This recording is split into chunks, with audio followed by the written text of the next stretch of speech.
Treatment's obviously much more intense too. It's not just a simple over-the-counter dewormer. They're usually on long-term antibiotics. They've got to be hospitalized on IV fluid therapy usually. They usually have to have antiemetics and many supportives. Sometimes they have to go on special diets to combat with the kidney damage. And in very, very severe cases, they might even need a blood transfusion. I can't say that I've ever had one get to that part, but like I said, they're usually in the clinic for about a week, trying to get them over this. And like I said, then they're on antibiotics for about 3 more weeks after that. So. How do you know if a person has lepto? How do you test that? Same thing. They're going to do more blood work and send those titers and those PCRs off to the lab. Like I said, they're just in the hospital, so you don't realize that it takes days because they're a big hospital and can do most of that in the clinic. So.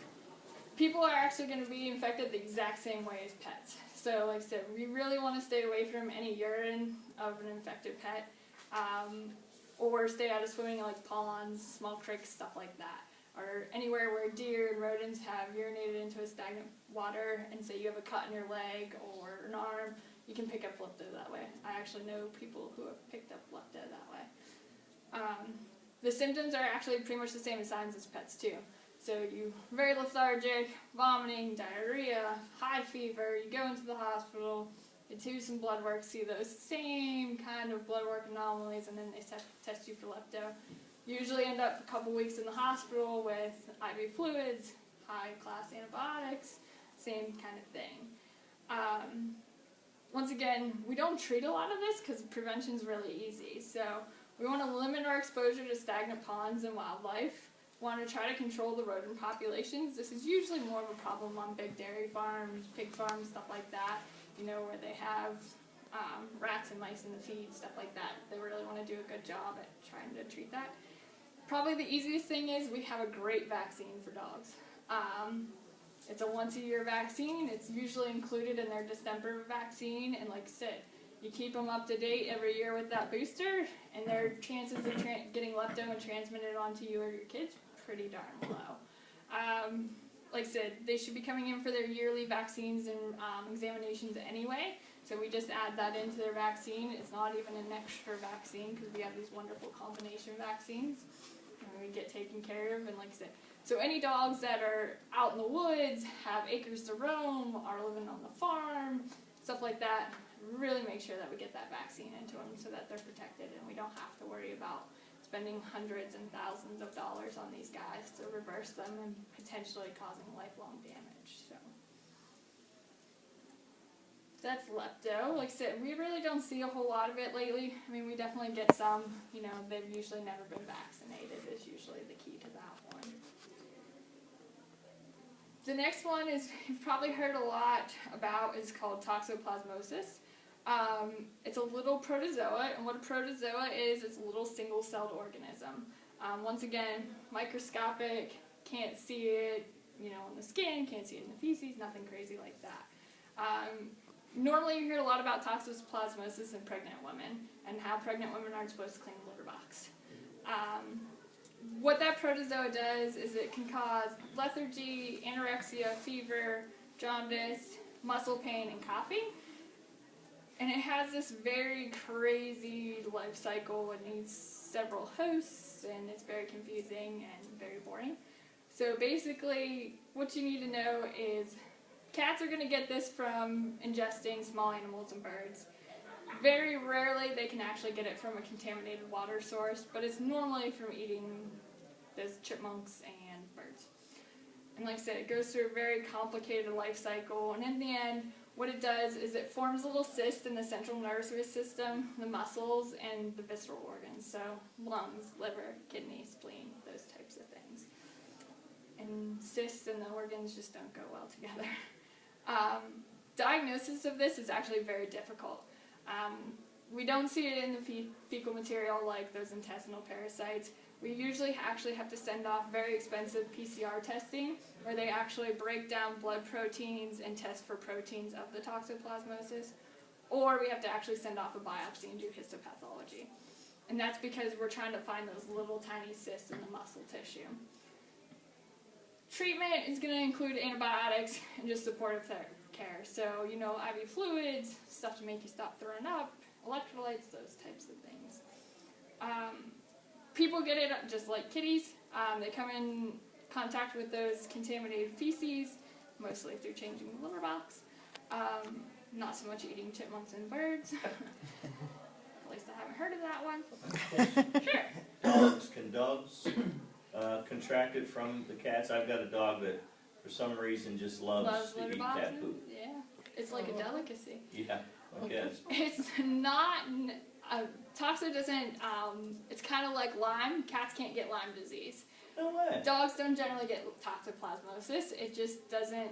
That protozoa doesn't like dog tissue, so it's not normally a problem in dogs. Because dogs definitely like to raid the litter box. That's for sure.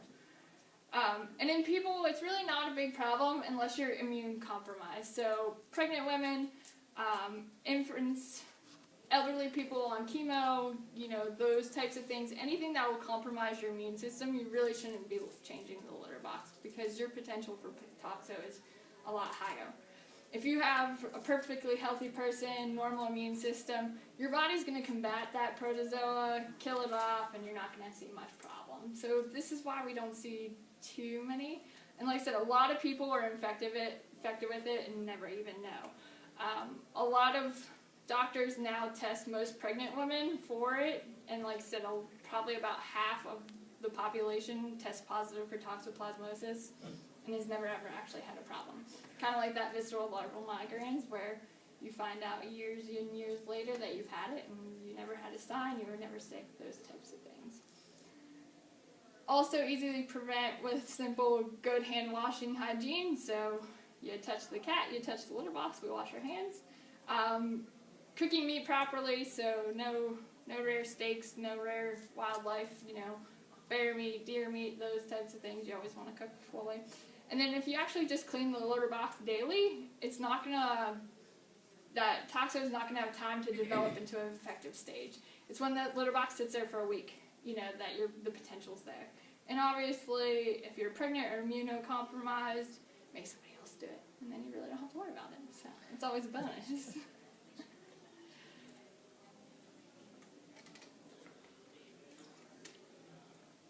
So probably the most important disease that we're going to talk about today is rabies. Rabies is a virus. You'll hear lots and lots of stuff about rabies. I'm like a little rabies magnet for some reason. I've had a couple cases come in through the clinic that have had rabies, and my own dogs have killed rabid raccoons, so I've been on all aspects of the rabies spectrum.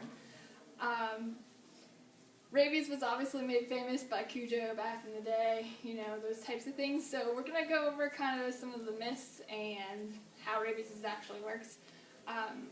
Common signs of rabies, there's actually 3 phases. So the prodromal phase is usually that first 1 to 3 days when they become infected. Not going to see a whole lot. You might notice minor behavior changes, maybe a fever, they're kind of off their food, just kind of, not doing so well type thing. Next, they're going to go into that furious phase, and this is what everybody thinks of when they think rabies. So, exaggerated reaction, full aggression, hypersalivization, you're thinking Cujo. And that's going to last for about 1 to 7 days. And then they're going to move on to the paralytic phase, and that's going to be about 2 to 4 days in, and this is where we have full-blown paralysis, dysphagia, which means they can't eat, they can't swallow, and eventually death.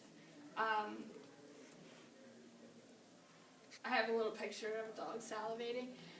There's other reasons for excessive salivation. So if you see your dog foaming or the cat foaming at the mouth, do not automatically think it has rabies.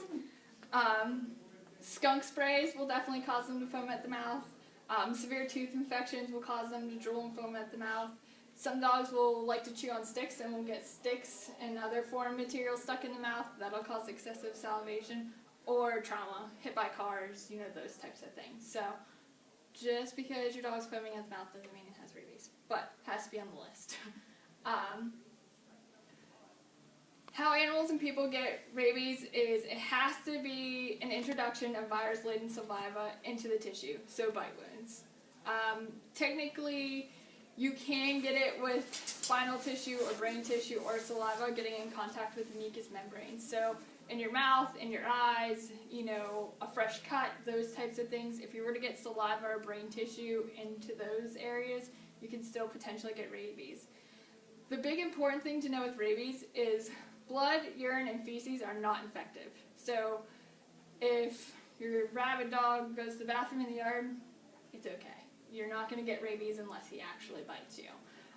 Scratches kind of become that wishy-washy area because, like I said, if they actually scratch you, you're not just going to get rabies from there, but then you have a potential open wound to have saliva come in contact with. So a lot of times if you have lots of open wounds and become in contact with a rabid animal, the health department is going to recommend that you go through post-exposure prophylaxis even though you weren't actually bitten. It just kind of depends on the situation as far as that goes. Rabies is going to travel along the peripheral nerves, go to the spinal cord, and then to the brain. Once it's in the brain, it's going to replicate and then travel back down the nerves and then enter the saliva, and that's how rabies is passed. Kind of one of those cool rabies facts is depending on where you get bit will depend on how long it takes the disease to develop.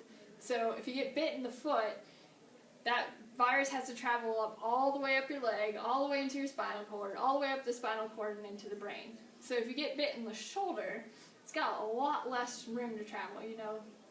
It's kind of one of those things where get the extremities bit if you have to, not a body wound. Because like I said, your chances of developing rabies are going to take much, much longer. It's one of those cool scientific facts if you're a doctor thinks it's really neat, but interesting fact.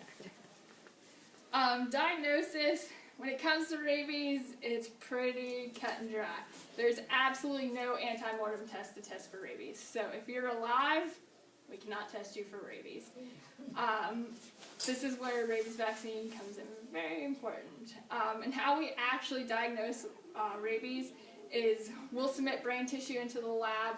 They'll take a certain area of the brain out, treat it with a chemical, and then use a fancy microscope that will actually make that virus glow bright green. So it kind of looks like one of those old blacklight pictures if they have rabies. And that's the only way to test for rabies.